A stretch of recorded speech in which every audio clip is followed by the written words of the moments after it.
So we're continuing with our Running with Giants webisodes, and today we get to talk about a true hero of faith that many of you heard of, and his name is David. And while some of the characters we talked about in Hebrews 11, you might think, I'm not sure I knew they were in the Bible, and I'm not even sure why they're considered people of great faith, David is certainly one that we can recognize as a true hero of faith. It starts off with the faith that David has to have to even believe he could be a king.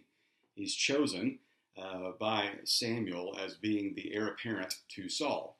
And it's chosen by God, but Samuel's the one that anoints his head with oil, and all of his brothers are passed over for David, being a shepherd boy, to be the future king of Israel. But all is not great for David in the beginning because he has to wait his turn. Saul is still in charge. We read about all the stories of David in 1 Samuel, 2 Samuel, and also in 1 Chronicles, which kind of just highlights some of the more epic battles and parts of his story. But David is certainly a unique individual and probably one of the most important characters in the entire history of Israel, right up there with Abraham and Moses and Elijah.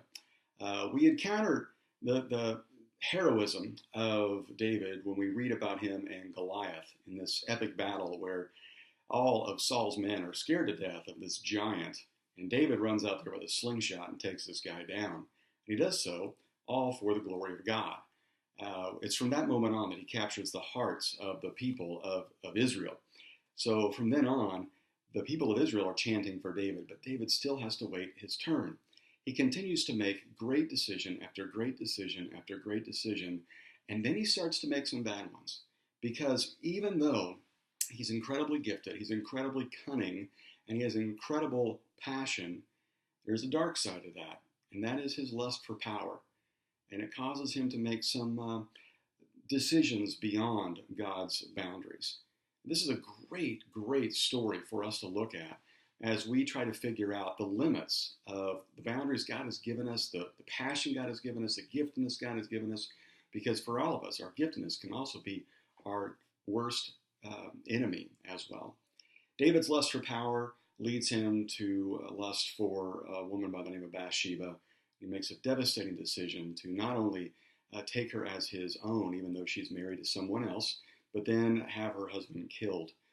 Soon after this, David is confronted with his sin, and he has to make a decision how he's going to respond, and he responds the right way. This is one of the great, great things we see in David's life, that David continues to return to God after he fails.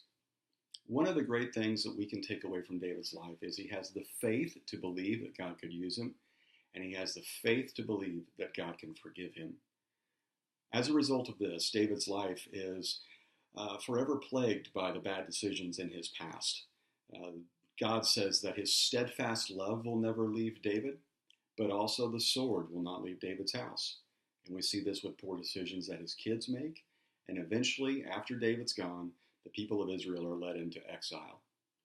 The beauty of this is we see God through it all, constantly giving the sword as a means for discipline, but never refusing the steadfast love.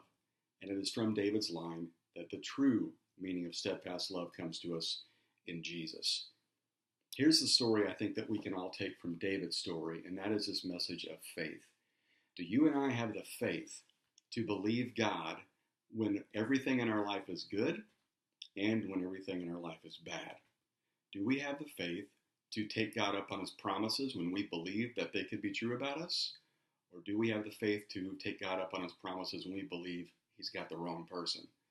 David is able to have faith even when he's promised success and even when he fails. That's the kind of faith we all want.